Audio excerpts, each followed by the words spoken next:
Today we are going to be talking about Virabhdrasana 3 and Ardha chandrasana. The difference between these two positions is that Virabhdrasana 3 is done with the hips facing downwards, and Ardha chandrasana is with the hips becoming stacked. Virabhdrasana 3, we have our one standing foot firm on the floor. I like to use the rooting technique, which you can practice by first lifting up the 5 toes of the standing foot, spreading those toes wide, and then placing the foot down on the ground. This allows for the arch of your foot to become engaged and also to engage the muscles on front of the shin and the muscles along the front part of the leg. As we get to the hips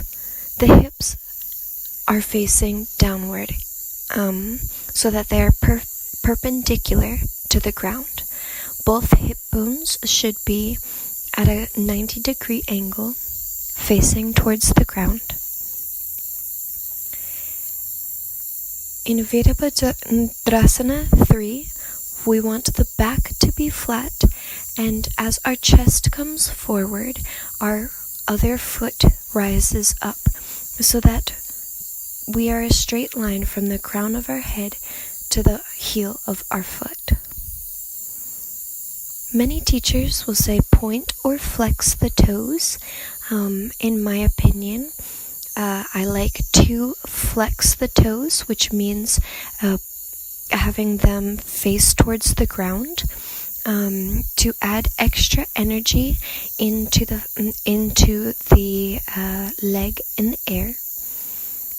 But this is really based off of personal desire. In Ardha chandrasana, which I think is commonly known as half moon pose, the hips become stacked, which means one hip bone is pointed more or less towards the ground, and the other hip bone of the flying foot is facing towards the sky. It is commonly known as stacking because we have one on top of the other. This opens up the hips and adds in a rotation of the standing foot. And in this one, as we rotate the hip up, we also open up our torso, open up our collarbones, so that our shoulders are also stacked one on top of the other. In this one, it's important to have the head, shoulders, hips, and leg all in one line. And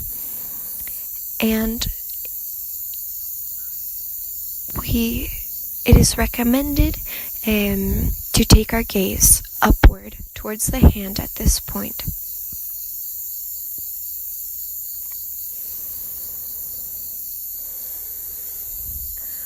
Ardha chandrasana adds in a small twist, so the modifications that could be done as a teacher for the students in this one is standing behind the hips and having one hand on the hip.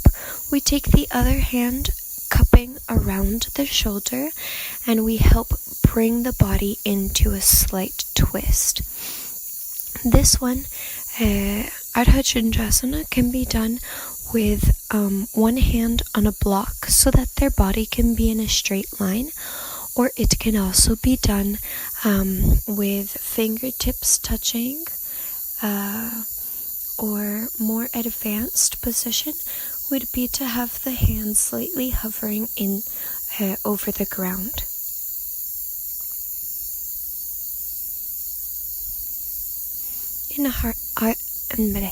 in Ardha chandrasana as well, you can have the toes pointed or flexed.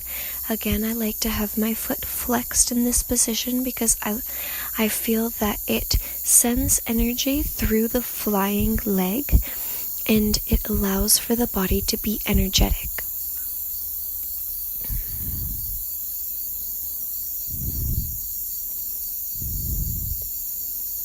I hope in the video you notice the difference between these two poses, and thank you so much for listening to today's description of the differences between these two poses.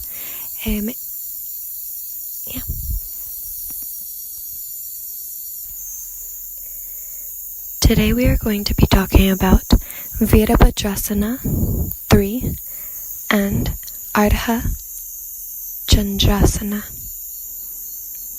The difference between these two positions is that